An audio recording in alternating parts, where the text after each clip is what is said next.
تو کہتے ہیں داتا علی جویری تو ہیں ہی کوئی نہیں جی، ان کا کوئی جو ہے نا وہ وجود نہیں ہے، بس ایسے ہی انہوں نے ہم مسلمانوں نے نا آج کل کے بر صغیر کے مسلمانوں نے گھونسلہ بنا لیا ہے۔ نمبر دو، وہ کہتے ہیں جی کہ اس کتاب میں کچھ ایسی باتیں ہیں جو کہ آقا علیہ السلام کی شان کے گستاخی میں آتی ہیں اور کچھ من گڑت کہانیاں ہیں۔ آپ نے تو ماشاءاللہ اس کو 5-6 مرتبہ پورا پڑھا ہے، جی میں آپ تو کو اصل کیا ملا؟ میں تو 35-36 سال سے اس کتاب کا طالب علم ہوں۔ کتاب کا وجود مصنف کے وجود پر دلیل ہوتا ہے۔ صحیح ہے۔ اب اس کتاب پر جامع ازہر میں بھی بے شمار کام ہو چکا ہے، وہاں انہوں نے 4 جلدوں میں اس پر پورے تحقیقی مقالوں کے ساتھ اس کو شائع کیا، اور اس کا میں سمجھتا ہوں کہ بہترین ترجمہ جو ہوا ہے وہ قاہرہ میں ہوا ہے۔ عبدالہادی نام کے ایک اسکالر ہیں جنہوں نے اس کا ترجمہ کیا، اور جس کو شد بدھ ہے عربی میں، اس کو لطف آ جاتا ہے، کیونکہ فارسی بھی ماشاءاللہ بڑی بلیغ زبان ہے، اور اس کے مقابلے میں اردو ظاہر ہے ابھی طفل مکتب ہے، اور اس کا ترجمہ یعنی کہ جو شایان شان ہوا نا عربی میں ہی ہوا ہے۔ اچھا، اور اس میں پوری تحقیقی مقالہ جات ہیں جن جن بزرگوں کا اس کتاب میں ذکر ہے، انہوں نے پیچھے نیچے فٹ نوٹ میں ان کے سارے احوال لکھے ہوئے ہیں کہ یہ جن کا ذکر ہے، ان کا یہ اس سن میں پیدا ہوئے، اس سن میں ان کا وصال ہوا، اس سن میں یہ کتابیں ہیں، یہاں پر ان کا مزار ہے، ان کا کی کنٹریبیوشن ہے۔ تو یہ تو ایک بہت بڑی ایک اسکالسٹک چیز کو، یعنی کہ جو شخص دعویٰ کرتا ہے کہ میں کتاب ہی سند ہے، تو وہ کتاب ہی کو جھٹلا رہا ہے۔ یہ مجھے بڑی عجیب بات لگ رہی ہے کہ وہ کتاب ہی کو جھٹلانے کا کیسے ہم اس میں گستاخانہ چیزیں لکھی ہوئی ہیں۔ نہیں، میں اس کہہ رہا ہوں وہ اصل میں فہم کی کمی ہے، جس کو توہین کہہ رہے ہیں وہ توصیف ہے۔ اصل میں باب صحب اور سکر میں آپ نے وضاحت فرمائی ہوئی ہے۔ سکر جو لوگ سکر کو فائق سمجھتے ہیں ان کے کچھ موقف بیان کیے ہوئے ہیں، اور جو لوگ صحب کو سکر پر کرتے ہیں ان کے موقف بیان کیے ہوئے ہیں، اور جنہوں نے سکر کو اس پر کیا تو انہوں نے اصل میں مثال دی ہے رسول پاک صلی اللہ علیہ وسلم کی کہ آپ کی شان وما ینطق عن الہویٰ ان هو الا وحی یوحیٰ، آپ کی شان وما رمیت اذ رمیت ولکن اللہ۔ تو آپ نے اس میں لکھا ہوا ہے کہ دیکھیں وہ شان کیا ہے ہمارے نبی کی کہ وہ اسی وقت کلیہ بدل گیا، اس فعل کو رب تعالیٰ نے اپنی طرف منسوب کر دیا۔ اب وہ شان اگر کچھ سمجھے نہ تو اب اس میں لکھنے والے کا کیا قصور ہے؟ اس کو کم فہمی کی بنیاد پر لوگ اس کو توہین سمجھ رہے ہیں۔ یہ تو بہت ہی خوبصورت بات ہے، اور جو لوگ کچھ ذوق رکھتے ہیں وہ تو اس پر جھوم جاتے ہیں۔ حضرت صاحب، یہ جو ابھی حصہ اول آ گیا ہے اس کتاب کا، یہ کتنے عرصے میں مکمل ہوا اور اگلے 2 حصے انشاءاللہ کب تک؟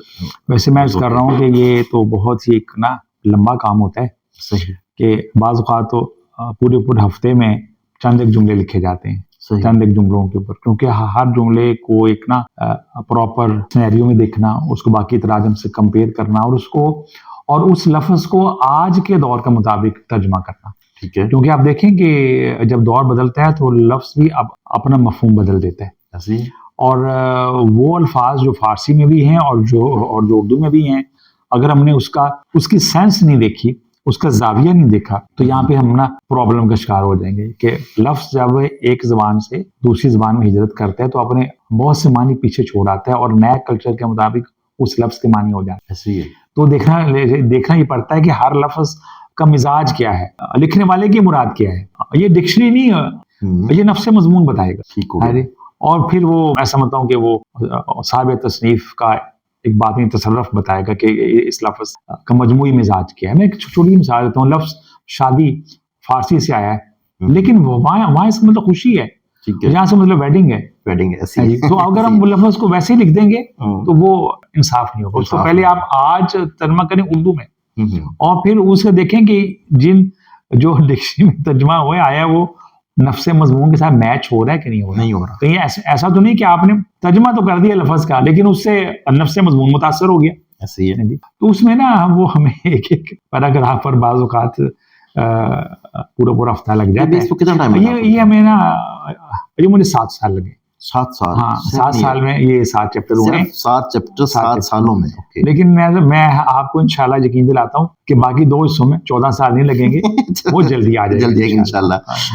صحیح۔ حضرت صاحب، آپ نے ابھی اس کتاب کو مکمل پڑھا، عام طور پہ جیسے فرض کرے میں تصوف کا بندہ نہیں ہوں، ٹھیک ہے جی، یا عام تھرڈ پرسن یا آج کل کا نوجوان چاہتا ہے کہ میں تصوف کے لیے کچھ پڑھوں، تو کہا جاتا ہے کہ یہ ایک مکمل دستاویز ہے اور مکمل کتاب ہے، ٹھیک ہے، اس کے اندر پورا سلسلہ موجود ہے. کیا کسی پیر و مرشد کے بغیر یہ کتاب پڑھ کے تصوف کے سلسلے کو آگے لے جایا جا سکتا ہے؟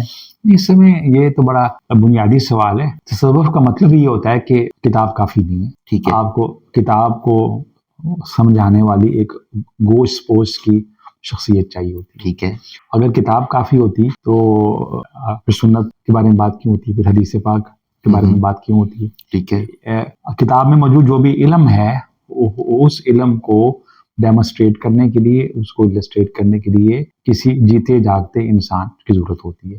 ٹھیک ہے، کتاب آپ کے اندر ایک ذوق پیدا کر دے گی، شوق پیدا کر دے، اور آپ کو اس کسی مناسب انسان تک لے جائے گی کتاب. ٹھیک ہے، کتاب خود استاد نہیں ہے. ٹھیک ہے، یہ ایک بڑا ایک نا بنیادی چیز ہے، اور یہی اصل میں تصوف کی ورت ہے کہ اس میں بریچ نہیں ہے. اس میں جو ہے، اس میں کتابوں کی دخل اندازی بھی نہیں ہے. ٹھیک ہے، کہ اس میں دست بدست کام ہے. صحیح. اور دست بدست کام جو ہے، جو پیغام جو ہے، جو تفہیم ہے، تفہیم دین جو ہے، وہ سلسلہ بسلسلہ در علم تک پہنچے، اور پھر بعد شہر علم صلی اللہ علیہ وسلم تک. تو اس میں درمیان میں کتاب کی رکھنا نہیں ہے. کتاب جو ہوتی ہے وہ ایک اصل میں وضاحت ہوتی ہے. کسی بھی صوفی کی کتاب جو ہوتی ہے مخصوص حالات میں لکھی جاتی ہے، اور اس کے اپنے شاگردوں کی لکھی جاتی ہے. بہت کم کتابیں ہوتی ہیں جو جنرل پبلک کے لیے ہوتی. صحیح. ویسے کشف المحجوب جو ہے سمجھ ہر خاص و عام کے لیے. ٹھیک ہو گیا. ناقص آرا پیر کامل، کامل آرا کاملین کے لیے بھی ہے، اور جو ہم جیسے ناقصین ہیں ان کے لیے بھی ایک زاد راہ ہے. تو کتاب آپ کو لے جائے گی کسی صاحب کتاب کے پاس. بالکل ٹھیک ہو گیا. کسی نے بھی یہ نہیں کہا کہ یہ کتاب کافی ہے. مطلب جیسے جو قول منسوب ہے حضرت نظام الدین اولیا رحمۃ اللہ علیہ کی، کہ جب انہوں نے کشف المحجوب کی تعریف کی تو انہوں نے یہ نہیں کہا کتاب کافی ہے. انہوں نے کہا یہ کتاب آپ کو کسی کامل مرشد تک لے جائے گی. اچھا صاحب، آپ نے اس کو پڑھا، مطلب کافی دفعہ پڑھ لیا. اس میں کوئی ایسا واقعہ جو ہمیں ناظرین سے شیئر کریں گے جو داتا علی جویری رحمۃ اللہ علیہ نے لکھا ہو، جس کو پڑھ کے ایمانی قوت میں اضافہ ہوا ہو یا روحانیت میں اضافہ ہوا ہو، جو دل کو لگا ہو آپ کو؟ بس کہ وہ بہت سے واقعات ہیں، اور اگر آپ سچ پوچھیں تو جب آپ اس کو نا صحیح یکسو ہو کر پڑھتے ہیں تو آپ کو ایک ایک جملہ جو ہے ایک ایسا نشہ دے دیتا ہے کہ آپ عقل و خرد جو ہے حیرت زدہ ہو جاتی ہے. آپ وہاں اس کیف میں ڈوب جاتے ہیں. یہ کتاب صرف پڑھنے والی نہیں بلکہ پڑھتے رہنے والی بات ہے. یہ اپنی خفتہ روح کو بیدار کرنے کا ایک سامان بھی ہے. تو یہ بہت سے واقعات ہیں. میں اس کہتا ہوں کہ جب 85 میں جو واجد صاحب نے کہا کہ کشف المحجوب پڑھا کرو، اور میں نے پڑھنا شروع کیا، اور ساتھ ہی میں نے نا آپ کی محفل میں سنا کہ اگر کتاب کی کوئی بات نہ سمجھ آ رہی ہو، اور وہ صاحب کتاب صاحب مزار بھی ہو، اور آپ وہ بات لے کر اس کے پاس چلے جائیں تو آپ کو بات سمجھ آ جائے گی. اللہ. اب میں نے اس کو نا ایک ایکسپیریمنٹ کرنا ہوا یہ کہ ہمارا تعلق ایسے خاندان سے جو کہ تصوف کو بدعتی سمجھتا تھا. یعنی کہ میں نے کبھی وزٹ نہیں کیا ہوا تھا داتا حضور کا دربار کا بچپن میں یا لڑکپن میں. تو میں نے اس میں ایک جملہ پڑھا. آپ فرماتے ہیں کہ خاصان حق کے لیے، خواص کے لیے باعث ذلت ہوتی ہے، وہ بات عوام کے لیے قابل فخر ہوتی ہے. مجھے اس جملے کی سمجھ نہیں ہے. ایسے ہی میرے دل میں آیا کہ چلیں میں نے اس جملے کو سمجھنا ہے تو میں جاتا ہوں. تو میں زندگی میں پہلی بار گیا. زندگی میں پہلی بار گیا کہ میں وہ سخت سردیوں کے دن ہیں، جیسے آج کل سردیاں دن ہیں. اچھا مجھے نہیں معلوم تھا کہ عرس ہو رہا ہے آگے، مجھے نہیں معلوم تھا. اچھا میں ہم لوگ رہتے تھے مغل پورے سے بھی آگے، تو وہاں سے موٹر سائیکل میں اسٹارٹ کر کے گیا. تو وہاں پہ جب جانے لگی اندر تو انہوں نے کہا جی کہ جوتیاں وہاں پہ. اچھا اس وقت یہ سونے والا گیٹ بھی کھلتا تھا نا. اتنے میں یہ ہوا کہ وی آئی پی موومنٹ ہوئی، کوئی منسٹر وغیرہ آ رہا تھا، پولیس نے کمپیل کی تو ساری جوتیاں جو ہے نا ڈبوں سے نکل کر آگے پیچھے ہو گئی. اب سخت سردی، اور میں نے سوچا میں کیا کروں.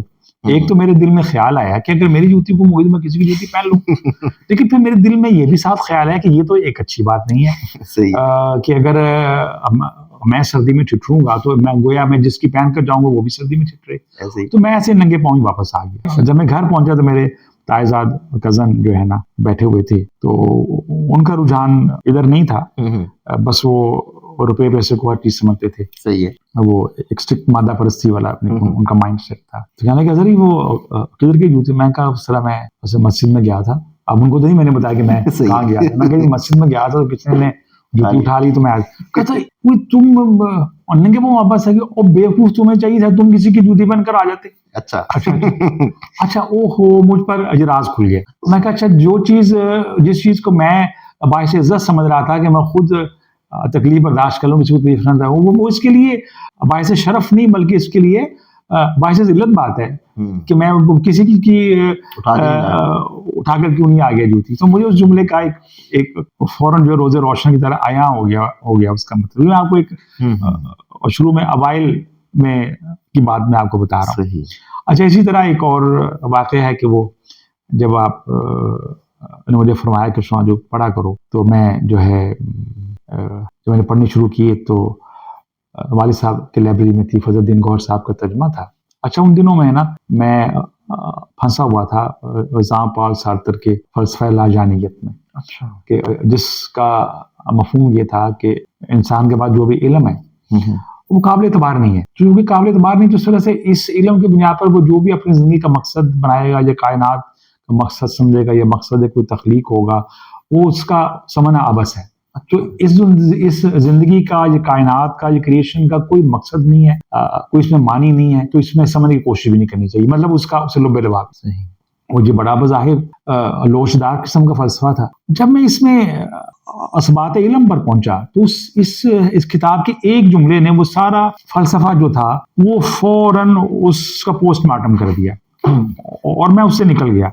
وہ جملہ یہ تھا یہ اسبات علم میں آپ فرماتے ہیں جاننا چاہیے کہ ملحدین, اب دیکھیں جہاں ملحدین ہے وہاں میں ساتھ ترجمہ میں ساتھ لکھا ہوا دہری ہے ایتھیسٹ, اور یہ ملحد کا لفظ کہاں سے, آج کا نوجوان نہیں جانتا ملحد کیا ہوتا ہے, تو ملحدین کا لفظ کہاں سے ہے اس کی وضاحت بھی لکھی ہوئی ہے. جاننا چاہیے کہ ملحدین کا ایک گروہ جو سوفسطائی کہلاتا ہے. اب سوفسطائی کیا ہوتی ہے یہ بھی عام لوگوں کو ہی پتا ہے, اس کے نیچے بھی فٹ نوٹ لگا ہوا ہے.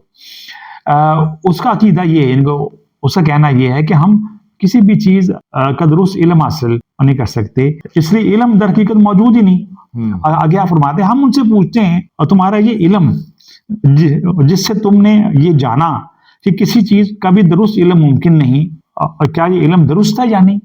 اگر وہ کہتے ہیں درست ہے تو انہوں نے خود ہی علم کو اپنی ہی دلیل سے ثابت کر دیا. اگر وہ کہیں کہ یہ درست نہیں تو جو بات درست ہی نہیں اس کے متعلق بحث کرنا ہی بیکار ہے. صحیح. اب اس ایک جملے نے وہ سارا فلسفہ لاجانیت کو ٹائیں فش کر دیا.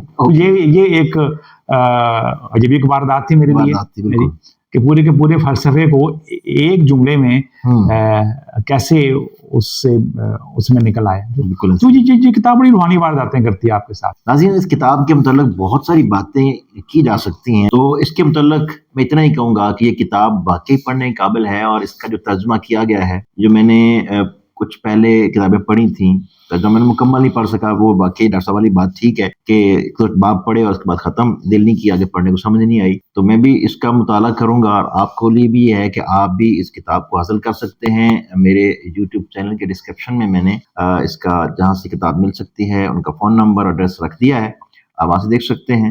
اور یہ در احساس پبلیکیشنز بہاول پور روڈ مزنگ لاہور میں, یہ قبلہ واصف علی وسلم رحمۃ اللہ علیہ کے مزار کے بالکل سامنے کتب خانہ ہے, وہاں پر بھی یہ دستیاب ہے, آپ وہاں سے حاصل کر سکتے ہیں.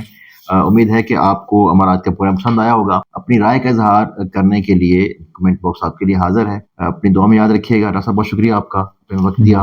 جزاک اللہ. السلام علیکم ورحمۃ اللہ وبرکاتہ.